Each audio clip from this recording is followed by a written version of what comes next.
Do you want $1 million business? This is a question that I think as you're starting your lawn and landscape business or whatever fucking business that is, that you're probably wondering, and you probably think that the $1 million business starting off is the pinnacle of business.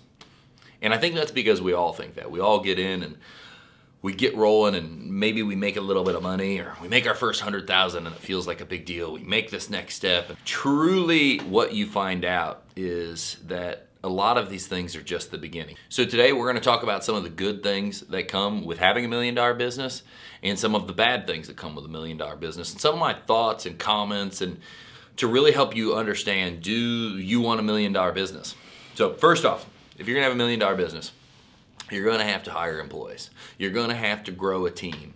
And that means a lot of people out in the field. And a lot of people that you see on YouTube that talk about shrinking their companies and doing all this stuff that is not growing to $1 million business is all because they didn't like dealing with a team. They didn't like that team building. They couldn't make it work. It was a constant challenge, and that's because it is. It's a constant challenge. Just like anything, it's part of the game. You wanna play? You have to have employees. You want to get big? You can't do it alone. There is no huge, massive company that's a one-man thing. There may be some exponentially big, creative one-man things, but there's no infinite growth with one person. You're gonna have to hire people. You're gonna have to build a team. Now, also, when you start getting in that $800 million range and beyond, you're gonna have to start doing something else that's totally fucking scary, right? I'm gonna talk about the bad things first, then we'll get to some of the good stuff. But you're gonna have to do something else that's totally scary. You know, for me, I hired office staff early, and I think that that's why our company has always had explosive growth. But at least by this time, if you haven't hired any office staff, you're gonna have to start hiring some kind of admin positions to help you. If you're not, you're just crippling yourself. You need to start hiring these positions, and when you start hiring those positions, that's its own kind of fear. Because we already talked about how you gotta build a field team. Well, now we're hiring office people. And field team at least produce revenue. Office people produce theoretical revenue. They don't actually go out and put the shovel in ground and dig, finish said job, and produce budgeted man hours, whatever the case is. The office team sells the theoretical work that could potentially be profitable in the future. And since they don't actually turn money, it's twice as scary when you first do it. That's why so many people hold back. But they also don't see the massive upside of how much more you can do with people on your team, office on your team, to help you sell more. Now, with both of those things, with all of this new exposure, as they would call it in the insurance industry, we're growing a team. We're servicing more people. So we have much more exposure to liability. So as your business grows, this is another huge problem. Your liability grows with that. People potentially suing you, employee issues, HR issues where you may get sued or have some kind of wrongful termination. I have been sued, I have been gone after, I have had clients threaten us. Like, you can only go so far down the line and not have crazy stuff happen. Like, crazy stuff happens. Just like when two people get in a wreck in cars and one person isn't hurt and they still sue the other person saying they're injured. Like, people lie and do shitty stuff, you know, there's always this, and the more you're exposed to mass amounts of people, the more this opens us up to liability. So that's one of the other things. There is going to be more potential for liability. So coming in, more things potentially damaged, more potential HR issues, more potential injuries on your team, more potential this, that, and the other. So you've got to really hedge your bet against these things happening. Correct insurances, training, safety, this, that, the other. Just really doing your best to try to limit your liabilities as well. So I guess I'm telling you the scary things that I hate, but also some of the ways that you hedge against these things. And these points can go on forever. I could do these forever, but the thing is I'm already looking at the camera and I am almost 4.5 minutes in. I don't want this video to be a 4-hour video about do you want $1 million business. I want this to be short and to the point and give you some initial points. The next thing is it doesn't fucking get easier, right? This doesn't get easier as this grows. Like, if I was to slow down, that's why you see businesses unwind and they say that they're gonna scale it back or they're gonna shrink it down.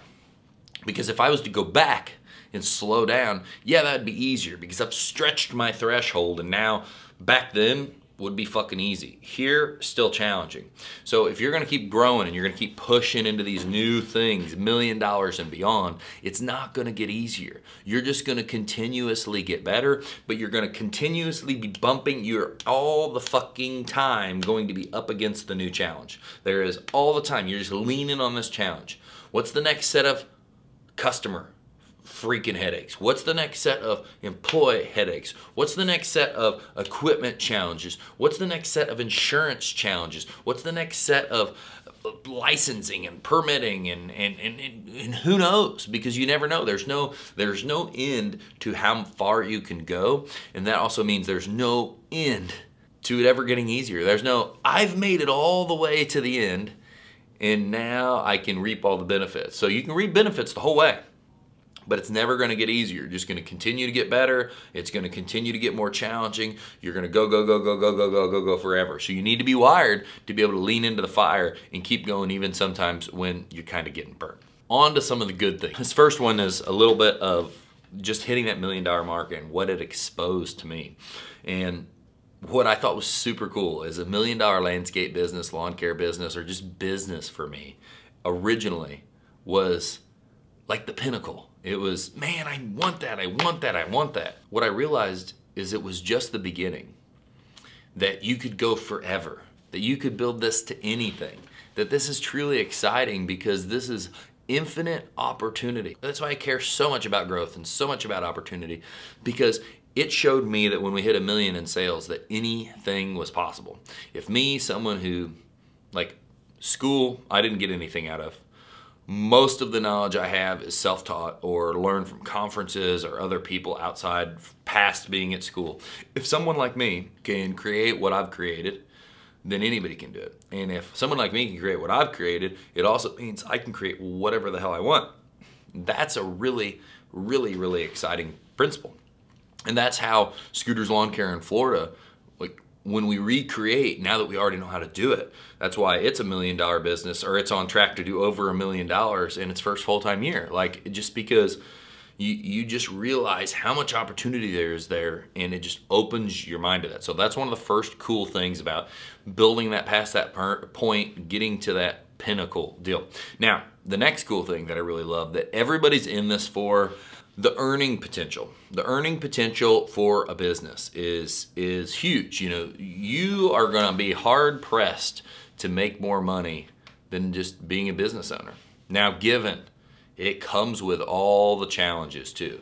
You also have a ton of liability, a ton of stuff that can knock you down like that, a ton of things that can go wrong. And that's what business owners, entrepreneurs do. They are people who are willing to take large risks for large rewards, and you're constantly rolling the dice and you're constantly making the decisions that could be the burning of the building or the building of the building every single day, all the time. But that does lead to, if things go well, potential just keeps on going and going for you to earn more. And the other thing about earning more, now, as an owner, I feel like that you should get compensated well. I feel like you should get yourself into a good position.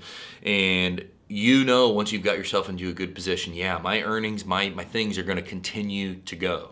I'm gonna continue to excel. I'm gonna continue to have more money. I'm gonna continue, me is gonna continue to get better. It's really exciting when you shift gears and you're like, okay, cool, my shit is gonna get better. Like, maybe I don't have financial total security, or I don't feel the safest I've ever been, but I realize if I keep doing what I'm gonna do, I'm just fine. Now I get to focus on the really cool stuff, because the best things you'll ever do in your life, the most exciting, most fulfilling fucking thing you will ever do, is helping other people, bringing opportunity to other people. Once you've figured out how to make money, once you've figured out how to compensate yourself as an owner, once you've figured out how to substantially increase your earning and make it worthwhile. That's the other deal. It's like I see a lot of business owners that they scrunch themselves down on what they make forever. It's like, it needs to be worthwhile. Elon Musk said owning a business, having a startup, is like waking up every day and eating glass. It's fucking real. Try glass for breakfast every day. What do you think that's worth? What do you think you should get paid to have to eat glass every day for breakfast? Okay, pay yourself. Pay yourself above a market average. Pay yourself well. Make it where it's like worth the actual pain. But now the flip side of this is once we figured out how to make money, now we get to trip gears into like, how do we start making our team super successful? First, maybe it's, hey, I got a sweet management team. How do I get them to make over 50,000 a year, over 100,000 a year, over X a year? Those are the most exciting things. I remember when I told some of my management that like, my goal now is for you guys to make a shit ton of money. And not because it's all about money, but because like when I talk and when I think about my goals, I feel I'm asking for my cup to overflow so I can fill everyone's cup around me. And I think that that's truly what every good entrepreneur does, is they create a lot of abundance and then they share, and then they go create more abundance and then they share. And that's why everyone comes to the table and works to continue creating more abundance. So that's super, super exciting for me, is the earning potential is limitless. And then with that, helping your team, you continually get to figure out how to help more people. Like, how do we help more causes? Maybe it's like we give away turkeys for Thanksgiving. We give away hams on Christmas. You know, we do these things. We do these toy drives. We do free services for things, for places we're passionate about. You know, Big Brothers, Big Sisters in Illinois, we do a lot of work for. And the things that you can continuously give more and more and more to and help more and more people, it's worth all the time, all the lost money in the world, because you're changing other people's lives, and that is so freaking awesome. Now, finally, this is the flip-flop to the very first thing. Remember the first thing I said that was gonna be hard about having $1 million company? That you're gonna have to hire people, build teams. Also, the best thing about having a big company is you're gonna get to hire people and build teams. Because as much as it can be a challenge, you're gonna eventually hone that in. You're gonna always have challenges. You're always gonna beat your head against the wall from time to time, but you're gonna start to get more and more awesome people. And you're gonna look at those people and you're gonna respect those people. And you're gonna want the best for those people, and you're gonna love those people, and you're gonna look at them, and you're gonna look at that team you're building and be like, hey guys, thanks for signing up to go to war with me. Let's kick ass together and let's create something truly fucking awesome that changes what we have, that changes our community, that changes our clients' lives, and we all get to do that together. So those are some of the things. Do you want $1 million company? Do you want it to go infinitely and keep getting bigger? Those are some of the first things that come to my mind about what I hate about it, what I love about it. Like you said, I said this at 4-something minutes. We're at over 13 minutes now. This video could go forever. I could tell you about more and more stuff, more and more challenges, more and more things I don't like, insurances and this and that and the other, and the infinite challenges or the infinite good things. But it's really about like, what do you want to have? What do you want to create? Do you want to build something bigger than you that affects more lives than just yours?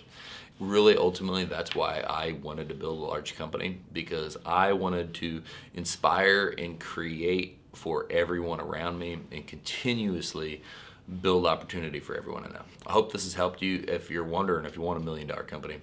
And I hope it's helped you make a decision that you feel good about. So leave it in the comments below if you think that you want this, or if you're scared as hell of this. Either way, I support you. See ya.